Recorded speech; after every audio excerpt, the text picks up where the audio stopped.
નમસ્કાર મિત્રો, મારું નામ વિકા છે અને હું 23 વર્ષનો છું. હું ગુજરાતનો છું અને મારા મામા અને મામી પણ ગુજરાતમાં જ રહે છે. લગભગ 1 વર્ષ પહેલાં મારા મામા ઓફિસના કામ માટે 1 મહિના માટે બેંગ્લોર ગયા હતા. ત્યારે તેમણે મને ફોન પર કહ્યું કે તારી મામી એકલી છે, તમે આવો અને તેની સાથે ઘરે રહો. મામાને 2 નાના બાળકો છે, એક 1 વર્ષનો અને બીજો 9 વર્ષનો છે. મને મામાની જગ્યાએ આવવાને માત્ર 2 દિવસ થયા હતા. મેં જોયું કે એક આંટી મારા મામાના ઘરે ઘણી આવતી હતી, જે પડોશમાં રહેતી હતી. તેના પતિએ તેને છૂટાછેડા આપી દીધા હતા. તે શિક્ષિકા હતી અને તેણીએ ગુજરાતની પ્રાથમિક શાળામાં અભ્યાસ કરાવે છે. તેની ઉંમર 35 વર્ષની આસપાસ હશે. હું સમજી શકતો ન હતો કે આ મહિલાને કોઈ કેવી રીતે છૂટાછેડા આપી શકે. કોઈ પણ રીતે મને તેની સાથે મિત્રતા કરવામાં આનંદ આવે છે. જ્યારે તેણીએ મને પહેલી વાર જોયો ત્યારે તેણીએ તરત જ મારા વિશે કહ્યું. તે પછી અમારા સંબંધો એવી રીતે શરૂ થયા કે અમે એકબીજાને ખૂબ જ નજીક બની ગયા. એક દિવસ મામીના બાળકોને વાલીઓની મીટિંગમાં જવાનું થયું. તો જતાં પહેલાં હું વિકાસ જાઉં છું. જો તને મન ન લાગે તો તું નજીકના આંટીના ઘરે જજે. મને પાછા ફરવામાં મોડું થઈ શકશે કારણ કે મારે ત્યાંથી પણ માર્કેટ જવાનું છે. હું રાજી થઈ ગયો. હું ઘણા સમય સુધી ત્યાં ફરતો રહ્યો. ત્યારબાદ હું ઘરને તાળું મારીને આંટીના ઘરે ગયો. આંટી ઘરે એકલા હતા. ઘરનો દરવાજો ખુલ્લો હતો અને અચાનક મને જોઈને તેને ચોંકી ગયા. તે દિવસે મેં જોયું કે આંટી ખૂબ જ દુઃખી હતા. તેમને મારી સામે જોયું ને કહ્યું, અરે વિકાસ, તું આવી ગયો? સારું થઈ કે તું આવી ગયો. મને પણ મન નહોતું લાગતું. તો હવે મને પણ તારી જેવી લાગણી થશે. મેં કહ્યું, હા, મને પણ કંટાળો આવતો હતો કારણ કે મામી બહાર ગયા હતા. તેણે કહ્યું કે તમે અહીં આવ્યા તે સારું થયું. હવે આપણે બંને ઘણી વાતો કરીશું અને મેં પણ તેમની સાથે વાતો કરવાનું શરૂ કર્યું. મેં ધ્યાનથી જોયું કે આંટીની આંખો લાલ થઈ રહી હતી. એવું લાગતું હતું કે તે રડી રહી છે. મેં પૂછ્યું, શું થયું? આંટી, મને લાગે છે કે તમે કદાચ રડતા હતા. કંઈ નહીં, બસ જૂની વાતો યાદ આવી ગઈ. મેં કહ્યું, તમે મને કહી શકો છો? આંટી મને ફક્ત મારા મિત્ર જેવું કર્યું. વિકાસ, તમને ખબર નથી કે એકલા રહેતા મને કેટલી સમસ્યાઓનો સામનો કરવો પડે છે. આ દુનિયામાં મારું કોઈ નથી. છેવટે મન પણ મારા પતિની જેમ કોઈને સાથે રહેવાનું મન થશે. હું પણ મારા પતિને ખૂબ જ મિસ કરું છું, પરંતુ મારી પાસે આ દુનિયામાં કોઈ નથી જે મને તેની પત્ની તરીકે રાખી શકે. મેં કહ્યું, આંટી, તમે મારા પર વિશ્વાસ કરી શકો છો. આથી હું તમને મારા સાચા મિત્ર તરીકે સ્વીકારું છું. તમે મને તમારો મિત્ર ન માની શકો, તમે મને કહીને તમારું દુઃખ દૂર કરી શકો છો. આ સાંભળીને આંટી રડવા લાગી. ખબર નહીં કેમ આંટીએ મારા દિલમાં જગ્યા બનાવી લીધી અને તે પણ મને પસંદ કરવા લાગી અને તે પણ તેના બધા કામ છોડીને મારી સાથે વાત કરવા લાગી. એક દિવસ જ્યારે હું તેના ઘરે ગયો ત્યારે મેં તેને તૈયાર થતી જોયું. એવું લાગતું કે તે પણ મને જોતાની સાથે જ ક્યાંક જઈ રહી છે. અને તેણીએ કહ્યું, વિકાસ, આવીને બેસો, હું બજારમાં જાઉં છું. મને એવું લાગતું હતું કે આંટીની મારી પત્ની બનાવવાનું કહે છે, પરંતુ વધતી જતી મુશ્કેલીઓ કારણ કે મેં મારા હૃદય પર કાબૂ રાખ્યો.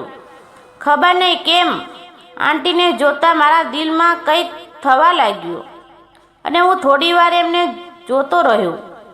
એમને આ રીતે જોઈને હું મારા પર કાબૂ ના રાખી શક્યો કારણ કે આંટી ખૂબ જ સરસ હતી અને તે મને તેના પોતાના પતિની જેમ સંભાળતી હતી.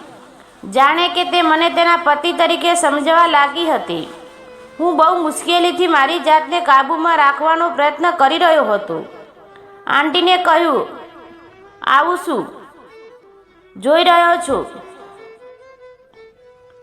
અચાનક મારું ધ્યાન તૂટી ગયું અને મેં કહ્યું, આંટી, હું વિચારમાં રહ્યો છું કે તમે એટલા સારા છો કે કોઈ પણ તમારા જીવ કરતાં પણ સારી રીતે તમારું રક્ષણ કરી શકે છે.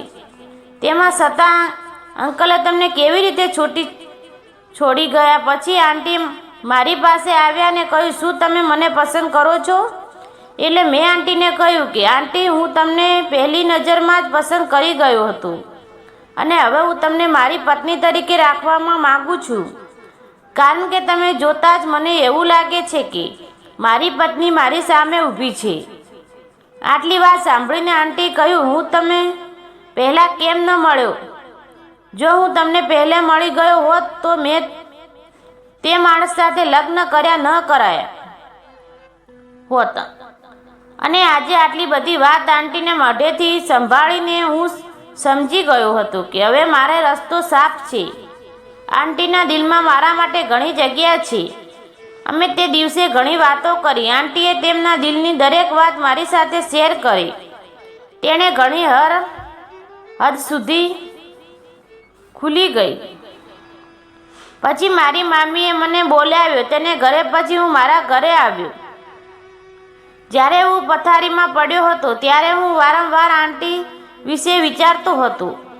તે એટલી સારી છે કે તેને જોનાર કોઈ પણ તેને જે કહે છે તે માનવા સમજ થાય છે. આંટી વિશે વિચારતા વિચારતા મને ક્યારે ઊંઘ આવી ગઈ ખબર જ ન પડી. બીજા દિવસે આંટી મારા મામા ઘરે આવ્યા અને કહ્યું કે ગઈકાલે રાતે મને લાગ્યું કે મારા ઘરમાં કોઈ ઘૂસ્યું છે. આખી રાત ઊંઘ ના આવી. મામીએ કહ્યું, તું વિકાસને તારા ઘરે મોકલી દઉં છું. હું વિકાસને રાતે 9 વાગ્યાની આસપાસ કહી દઈશ. જ્યારે મારા મામીએ કહ્યું કે તારે આજે આંટીના ઘરે હું સૂવા માટે જવાનું છે, એટલે હું રાજી થઈ ગયો. મામીએ કહ્યું, કારણ કે કદાચ રાતે કોઈ ચોર તેમના ઘરમાં ઘૂસ્યો હતો અને ગરીબ છોકરી એકલી રહે છે. તેથી મેં તેને કહ્યું કે હું વિકાસને તારા ઘરે મોકલીશ, કારણ કે તું તારી અને આખા ઘરની સારી રીતે સંભાળ રાખીશ. તેની મેં ડોળ કરીને કહ્યું છે. મામી, મને ત્યાં રહેવાનું મન નહીં થાય. તેથી તેણીએ સ્મિત આપીને કહ્યું, બસ 1-2 દિવસની વાત છે. મેં મામીને કહેવાનો ઢાંગ કર્યો કે તમારી મરજી મુજબ. હું રાતે આંટી પાસે ગયો ત્યારે આંટી રસોઈ બનાવતી હતી. મેં કહ્યું, તમે બહુ સારું વિચાર્યું. આંટીએ કહ્યું, વિકાસ, મેં તેને મારા પતિ તરીકે સ્વીકારી લીધો છે અને હવે હું તારી સાથે પતિ પત્નીના જેમ જ રહેવા માગું છું. તમે ખબર છે કે હું કેટલો સમયથી એકલી રહું છું. આખરે હું પણ ઈચ્છું છું કે કોઈ મારી સાથે વાત કરે, મને પોતાનો કહે, મારી સંભાળ રાખે. હું કંટાળી ગઈ છું એકલતામાંથી. આ બધું સાંભળીને મેં આંટીને કહ્યું, હા, તમે બિલકુલ સાચા છો. મેં પણ તમને મારી પત્ની તરીકે સ્વીકારી લીધા છે. પછી આંટીએ મને આવવામાં કહ્યું, હવે પછી વાત કરીએ. અમે પહેલાં કંઈક ખાઈ લઈએ. પછી આંટી મારા માટે ખાવાનું લેવા ગયા. હું હોલમાં બેસીને ટીવી જોઈ રહ્યો હતો. પછી આંટી જમવાનું લઈ આવ્યા અને હું અને આંટી સાથે જમવા લાગ્યા.